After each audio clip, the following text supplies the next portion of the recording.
Hi everyone and welcome back to the session. Now, आज के अगर हम सेशन की बात करें तो we'll be discussing a very important issue regarding the preparation of NLSAT examination.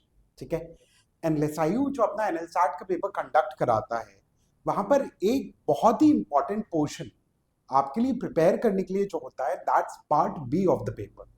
क्योंकि the paper of NLSAT is primarily divided into two categories. There are two portions of the paper. There is part A and there is part B. Part B of the paper is actually subjective in nature, wherein you have to write your answers within a particular word limit in such a manner कि वहां से आप maximum marks obtain कर पाओ. And इसी वजह से आज हम डिस्कस करेंगे कि आप पार्ट बी के आंसर्स को लिखने के लिए किस तरीके से अपने आप को slowly and steadily over the period of next few months आप प्रिपेयर कर सकते हो. तो देखो, NLSAT की अगर हम बात करें तो the examination which is conducted by NLSIU Bangalore, it includes of two portions. There is part A of the paper and then there is part B of the paper. Part A is a kind of a gatekeeper. ठीक है, ये आपका objective portions होते हैं जहां पर आपसे objective MCQs पूछे जाएंगे. Number of questions are primarily 75, जहां पर इंग्लिश, क्रिटिकल रीजनिंग और जीके के आपसे क्वेश्चंस पूछे जाते हैं. एंड जनरली 55 के अराउंड इसका कट ऑफ जाता है. And why clearing the cut off of part A is important because your part B paper will go in dustbin, literally in dustbin, if you are not in a position to clear the cutoff of part A. Part A का जब आपका cut off clear होता है उसके बाद ही आपका part B check होना शुरू होता है, which is subjective, descriptive in nature. And therefore having a proper preparation, having a clear mindset, having a basic idea regarding how you are going to write the answers of part B is equally important for the purposes of clearing your NLSAT. तो देखो, part B की अगर हम बात करें ना, this is the decider of your paper. ठीक है, यहां पर आपसे लीगल रीजनिंग के 6 क्वेश्चंस पूछे जाते हैं. ठीक, wherein 10 marks each. One particular question is it's total of 60 marks. Then the second portion of your part B is basically an essay. ठीक है, जहां पर एक essay आपको लिखना होता है which is of 15 marks. So in the whole, though it is of 75 marks, 60 marks are for your subjective answers of legal reasoning and 15 marks are for your essay. But यहां से maximum score करना, यहां से हर question से 8 on 10, 9 on 10 इस तरीके से score करना भी पॉसिबल है, provided you have trained yourself in such a manner कि आप उस फैक्चुअल सिचुएशन को रीड करने के बाद प्रॉपरली उस गिवन टाइम लिमिट में अपने आंसर्स को फ्रेम कर पाओ. So how do we do that? देखो, one thing which is clearly mentioned in the NLSAT guidelines regarding their paper is that there is no legal or prior legal knowledge required to answer the part B questions.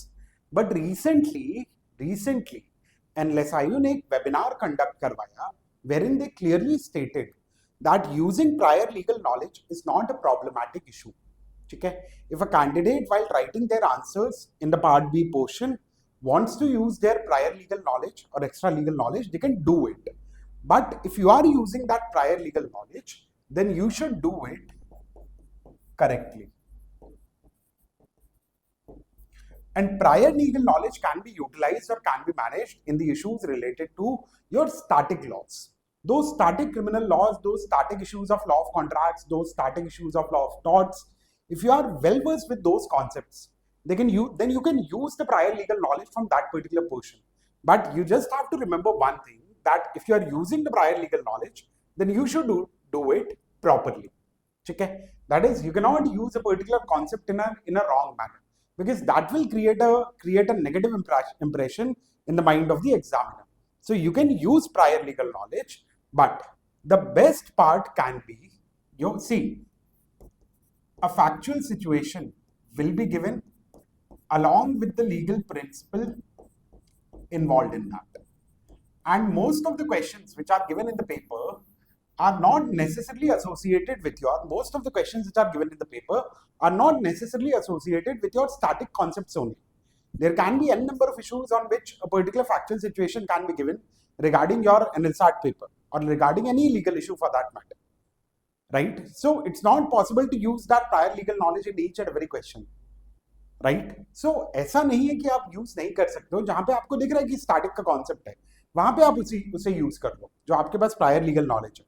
But जहां पर आपको ऐसे किसी issue के ऊपर question दिख रहा है जो कि आपके प्रायर इश्यूज से कनेक्टेड नहीं है, प्रायर थ्योरी से कनेक्टेड नहीं है, जो आपने पढ़ी है, वहां पे आपके जो फैक्ट्स गिवन है, आपका जो लीगल प्रिंसिपल गिवन है, लॉ गिवन है, उसी को हमें यूटिलाइज करके मैक्सिमम आउटकम वहां से निकालना। Then how do we write our answer? देखो, कभी भी आंसर लिखने से पहले अभी जब आप प्रिपेयर कर रहे हो ना, start getting into that mind frame कि pre writing process flow is equally important when it comes to answering your NLSAT questions. ठीक है? So there are 3 steps which will be required or which are required to be followed while writing a particular answer: active reading, hunt for the loopholes, and pick a side. You have facts, and on the basis of those facts you have to write your or give your judgment, right? There are facts, and on the basis of those facts you have to give your judgment. So what you have to do is you have to read actively and properly. Whatever facts are given to you in a particular situation, read those properly. Find the loopholes, like what a lawyer does while defending their client. They just try to find the loophole in the story of the other side. They just try to find the loophole in the law which is being applied over there. So read properly, hunt for the loopholes, and then pick a side. So while you are reading, separate the material facts from the background noise. There will be n number of issues which will be mentioned in a particular situation. Not every line which is given in a particular question is relevant for the purposes of answering that or deciding that issue. So separate the material facts which are important over there from the background noise or from the immaterial facts which are given over there. Hunt for the loopholes. Think like a lawyer and find the gaps in the passages. Find those issues which will be helpful for your client, whichever side you are picking, whether you want to make the person liable or the other way around also. Okay? Just find the loopholes which are present in the story and choose based on the maximum logical arguments and never on emotion. Whenever you are answering a particular question of your NLSAT Part B, whenever you are doing that, do not pick a side. Do not come to a judgment or a conclusion based on your emotions. Like emotionally, I think this person should not be punished. That's not how law works, right? You have to come to the conclusion only on the basis of the sound legal reasoning backed by your facts and the principle given over there. So do not pick a side based on the emotion. Come to the correct logical conclusion based upon the factual informations which are and the principle which are given over there. So in this, while we are framing our answers, okay, or while we are trying to come to a conclusion, while we are trying to solve a particular situation, right, preparing a judgment for that, IRAC analytical framework can be utilized over there. Issues, what is the rule given over there, application of rule on the issue, and the conclusion. Okay? Issue is that what's the primary question which is being asked over there? Let's say there is a particular situation that a person misappropriated someone else's property. This was given in the sample paper by NLSAT as well. So primary issue was that whether the person can be held liable for theft or criminal misappropriation. That becomes our central issue. So identify the issue which is present over there. State the core legal or ethical question clearly. What is being asked over there? Then extract the governing logic or principle directly from the prompt or from the details which are mentioned in your question. So the first thing would be, what is the primary issue? What is the law governing that issue? Then apply this particular law on the issue. So behave like a lawyer and defend your side by tying facts to the rule, whichever side you are favoring. Whether you are favoring the side of the defendant or the other person, whichever side you want to choose, okay, apply the rule or the law on the issue and then come to the conclusion that deliver a decisive final verdict. That's how we will go about a particular situation. Let's say certain facts are given, we'll identify the issue, we'll identify the law. We'll apply the law on the issue and then we'll come to the judgment. But how do we write our answer in such a manner that we can get around 7 out of 10 or 8 out of 10 in a particular given situation? So when it comes to solving your questions, see, you can write your answer in paragraphs. You can write in your answers in paragraph, and you can use 5 to 6 small paragraphs. Okay? Okay? You can use 5 to 6 small paragraphs while writing your answer. Your first paragraph will be related to the stance. This is the primary issue. Okay? Plus application of law. So state the position in one line and rewrite the facts which favor you. Let's say a particular factual situation is given, then I will see that okay, this is the person is being accused of committing a crime. The crime which has been committed over here is not theft but criminal misappropriation. So I can state the facts, paraphrase the facts which will favor my side. Then highlight the favoring facts and downplay the negative ones. Highlight the favoring facts. There is a situation of criminal misappropriation mentioned in your question. So what I'm going to do is that the property came in possession of 10th of Feb, and subsequently the person sold the property on 15th of Feb. This shows that the day on which the possession of the property was obtained by this person was not having a malicious intent at that point of time. So that's how I will use my paragraph second to highlight the favoring fact and downplaying the negative ones. Then paragraph 3 and 4 will be related to your core arguments. Okay? Apply the rules to the facts using passage terminology. So if they have mentioned dishonest intention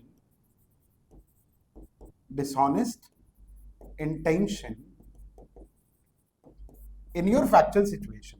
Let's say they have mentioned dishonest intention in your factual situation, and whether this dishonest intention is existing right from the beginning or whether this dishonest intention develops later on. On the basis of it, it will be decided that whether the person is going to be held liable for criminal misappropriation of the property or whether the person is going to be held liable for the theft. So in the second paragraph, I will clearly state the facts that this person obtained the property on 10th because the customer mistakenly left the property and thereby the person submitted the property to the store manager. Subsequently, the person took it. Now, in the third and the fourth paragraph, I will discuss that when it comes to offense of theft, the dishonest intention must be present right from the beginning. That is, even before obtaining the property, the person had developed that intention, but this is missing from here. Herein, the person X later on sold the property, which shows that initially that dishonest intention was missing, and subsequently, after obtaining the property, that dishonest intention actually arose in the mind of the individual. And therefore, this is not a case which can be stated to be fit for theft. This is a kind of an offense which can be considered as criminal misappropriation, and anticipate the opponent's argument also, which can be used in that situation, and debunk them. Let's say the person says that this person took the property from the store and therefore must be considered as theft. So you can write in such a situation that even if the person himself took the property from the store, that will not amount to theft per se. Why? Because he himself kept that property over there for safekeeping. So use those kind of analogies as well, and then give the conclusive wrap up that this is a critical situation. Okay? This is a kind of a situation wherein the person can only be held liable for the offense of criminal misappropriation and not theft. That's how you can write your answer and fetch maximum marks which can be possible for your situation. So there was a particular question which was again given, okay, which was given in your sample paper only. There was a law, there was a treaty primarily which prohibited expropriation of investment. So taking of investment and substantive deprivation of enjoyment was related to that issue. This cannot be changed unless backed by public purpose. Okay? And consequences was that in case of any violation of this treaty, the World Code for Dispute Resolution can handle this matter. The facts were that there was a profitable burger brand, wherein after that the state publishes health hazard research and state mandates a new law that all packaging must be standard black and white. That in every kind of packaging, food packaging, only black and white color can be used by the business houses. Now let's say the Boohoo Burgers wants to actually take out their investment. Now, will this amount to violation of treaty? That becomes an issue. अब यहाँ पर सबसे पहले you'll read the entire situation, you'll read the law properly and then try to come to the conclusion. ठीक है? Boohoo Burgers, let's say you came to the stance that Boohoo Burgers will succeed at this dispute redressal mechanism. ठीक है? अब यहाँ पे you will paraphrase your stance and highlight that replacing distinctive packaging destroys economic utility and downplay the public health aspect as secondary to the financial damage. Let's say that creating a standard packaging of black and white is not going to serve the purposes of public health. Rather, it is going to create a financial damage to the entity which is involved in that business. So don't play hide and seek. Clarify the stance in the very first line, so the examiner knows that you have a clear mind regarding what you are coming to the conclusion in a particular situation. Then bring your arguments in para third and para fourth. So mandatory black and white packaging was the fact. Rule was substantive deprivation of enjoyment of investment. You can draw your argument in such a situation that physical assets were not taken, but destroying the brand's core competency kills economic utility, violating the treaty's definition of expropriation, right? And the maximum thing, okay, let's say in a particular situation, if you write an answer and you discuss only one side, whichever side you were favoring, you have discussed the entire issue or the entire judgment from their point of view. That will fetch you 6 out of 10 or 7 out of 10. Okay? Explaining why your side is right. To get 8 out of 10, add the rebuttal as well. Anticipate the opponent's strongest argument and systematically debunk it as well. These are the kind of answers which will get you the maximum marks in your part B portion. Okay? So like rebuttal can be, the state can say that the packaging law is an exception backed by public purpose, that is the issue of health. You can say that health warning satisfy public purpose, but banning distinctive branding altogether is unnecessary and proves an intent to prohibit the enjoyment of financial returns for the person. So you can say that there can be an issue of public purpose, or the state is claiming that the said action is taken in the furtherance of the public purpose, that is to preserve public health. But clearly or altogether or absolutely banning the different type of packaging is not going to serve the public purpose. Rather, public purpose or public health can be regulated and managed through health warning as well. And therefore, this kind of an action amounts to the violation of law by the state only. So that's how you can rebut. And then you will come to the closing your argument or your judgment. So wherein you can write your verdict, use the terminologies which are mentioned over there. And this is very important, that maintain the aesthetics of your answer. See, it's not like that your writing is bad, then you cannot be allowed to score marks in your examination. But trust me, when a person has to read multiple answers now, they would want the person to write it clearly. So it's not like cursive writing is mandatory. Cleanliness should be maintained throughout the paper. Do not write big paragraphs. Okay? Try to write down them in small one. But that's how you can start practicing, okay, your NLSAT Part B answers. Now, if you read anything, if you are preparing for other law entrance examinations as well, other than NLSAT, in that you get principal fact-based questions. Yes or no? Treat those principal fact-based questions as a situation given in your NLSAT paper and then write your judgment.